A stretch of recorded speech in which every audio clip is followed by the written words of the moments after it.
Oi, gente, bom dia! Olha, novamente frio aqui. Agora 6 meses seguidos que nós estamos já lutando contra esse frio. 6 meses, gente. E isso vocês podem, acho que, bem entender o que significa isso para nós. Seu fornecimento de alimentos, fornecimento de gás, petróleo, vem a faltar. O que pode significar isso para a nossa região aqui, né? E as imagens, os momentos que vêm mostrando que nós estamos à frente do próximo império que está destinado a vir. Sempre no passado também foi quando um império começou a cair, tentaram ainda se salvar com tudo, né? E a mesma coisa me parece que está acontecendo agora nesse momento. Nesse momento é uma questão que leva anos, né, gente? Não é um momento assim. As guerras são frequentemente o toque de morte de um império em declínio, tanto por seu custo financeiro extremo, como por sua capacidade de alienar os povos de outros países. No novo milênio, os Estados Unidos invadiram mais países do que nunca em sua história e parecem estar em estado de guerra perpétua. Isso é feito tanto militar como economicamente. Com os Estados Unidos impondo sanções econômicas aos países que pretendem conquistar. Esses esforços tornam-se tão ameaçadoras para o mundo que outras grandes potências, mesmo que não fossem aliadas no passado, estão agora unindo forças para se oporem aos Estados Unidos. Os Estados Unidos estão sendo fortalecidos em seus esforços por uma aliança entre países europeus. Embora a Europa seja formada por muitos países pequenos, com culturas muitas vezes dramaticamente diferentes, que têm estado em desacordo entre si por séculos. Olha lá, escuta lá o trem.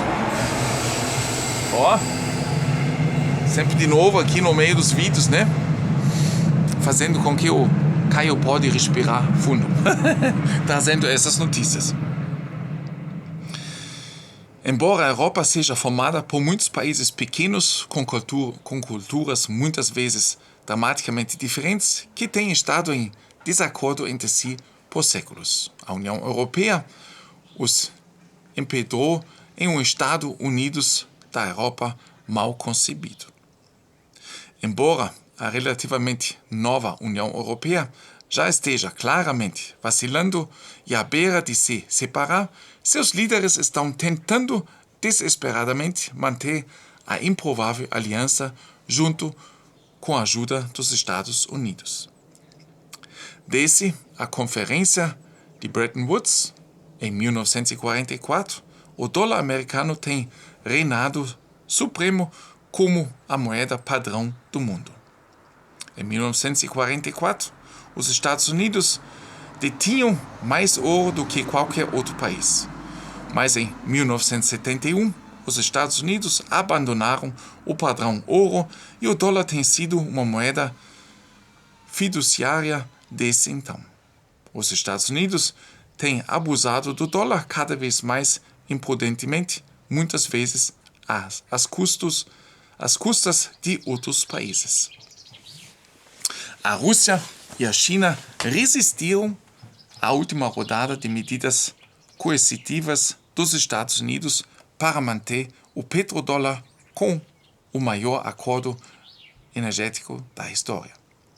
Esse e todo o comércio entre os dois países é realizado em rublos e yuan. Desde então, a Rússia tem ativamente firmado acordos com outros compradores de energia, mais uma vez contornando o petrodólar.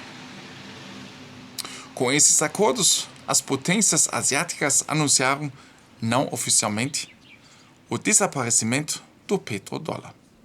Durante décadas, os Estados Unidos têm usado o petrodólar para exercer seu poder sobre outros países. Portanto, o acordo sino-russo significa que não apenas o fim do monopólio petrodólar, mas também um declínio geral do poder dos Estados Unidos no mundo. Atualmente, a grande maioria das remessas econômicas no mundo passa pelo sistema SWIFT, que está baseado em Bruxelas, mas controlado pelos Estados Unidos. Nos últimos anos, os Estados Unidos têm excluído ou ameaçado a excluir outros países do sistema SWIFT, tornando virtualmente impossível para os bancos transferir dinheiro e causando posteriormente o colapso de seus sistemas bancários.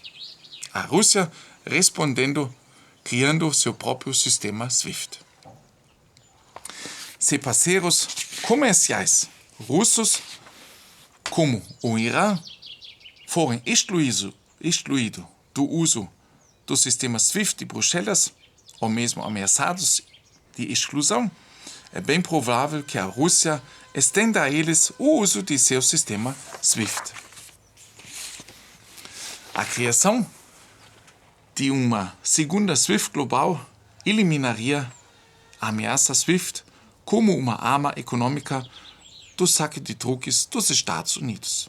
Enquanto a Rússia fornece um serviço efetivo de transferência de dinheiro e o fizer sem as tentativas de intimidação dos Estados Unidos, é previsível que outros países adiram ao novo sistema e prefiram o SWIFT, uma vez que outros países estejam totalmente a bordo, os Estados Unidos não teriam outra escolha senão aderir ao novo sistema ou perder o comércio com esses países.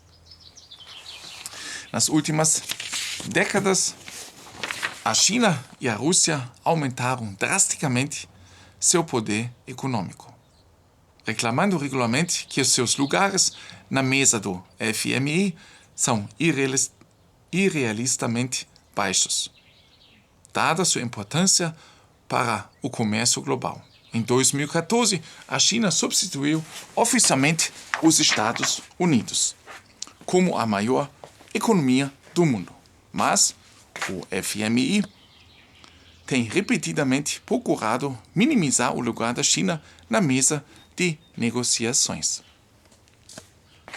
Parece que o Ocidente acredita que detém todas as cartas e que os chineses e outras potências devem aceitar uma posição irmã pobre para que lhes seja permitido sentar-se à mesa do FMI. O Ocidente, de alguma forma, não parece perceber que se as outras potências forem excluídas, elas têm a oportunidade de criar alternativas. Como com o sistema SWIFT, as potências asiáticas responderam ao exagero dos Estados Unidos, criando um segundo FMI. A Duma, a Câmara Baixa do Legislativo russo, criou agora o novo Banco de Desenvolvimento.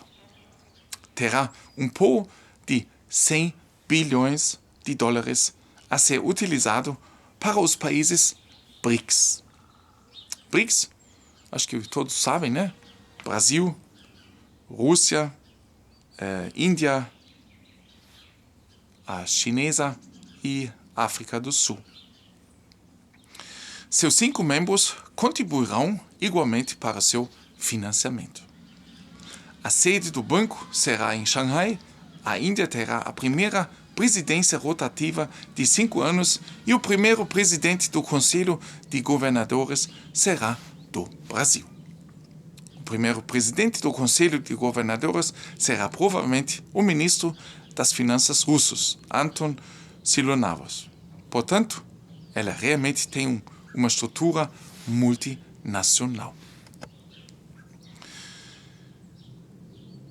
Ao criar todas essas instituições, os BRICS criaram, de fato, um segundo mundo econômico completo.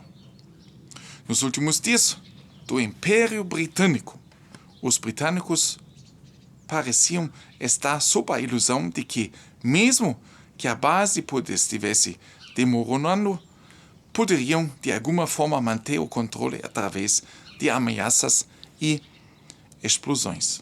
O Reino Unido estava completamente errado ao fazer isso. E tudo o que fez foi alienar parceiros comerciais, colônias e aliados. O mesmo está acontecendo novamente hoje. A China, a Rússia e o resto do mundo não irão simplesmente ficar de joelhos diante das ameaças e gestos ameaçadores americanos e aceitar que os Estados Unidos devem ser obedecidos. Ao invés disso, eles criarão alternativas. E eles estão fazendo isso extraordinariamente bem e rapidamente. Nesse ponto, a supremacia dos Estados Unidos não só permite a ascensão de outros poderes, mas, literalmente, os força a criar o próximo império completo. Infelizmente, há pouco que cada um de nós podemos fazer.